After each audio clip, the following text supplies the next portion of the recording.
Incident in Aberdeen occurring today with officers present at both Kline Primary School and Lincoln Elementary School.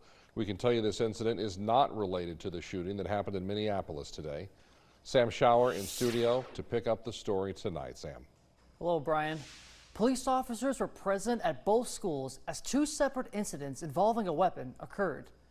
At 11:49, Aberdeen police officers were sent to the 300 block of North Kline in response to reported shots firing from a suppressed rifle. That turned out to be an airsoft AR-style rifle that shot pellets. Resource officers coordinated with the nearby Kline Primary Catholic School to implement safety measures.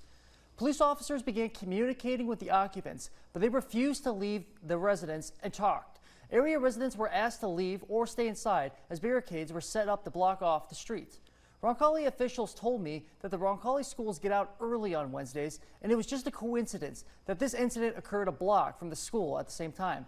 Around 2:30 is when they finally came out, and one was cited for discharging an air gun within city limits. Shortly after, another report came in of an individual with a gun near the Salvation Army off of 6th Avenue. The nearby Lincoln Elementary was placed on lockdown. Police officers responded promptly to the area but did not find the suspect.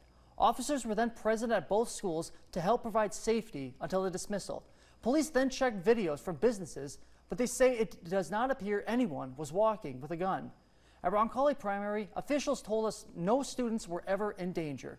Speaking with Aberdeen Catholic School System President Tim Wise, he says the current safety system worked well, and we thank the Aberdeen Police Department for their added protection for our students.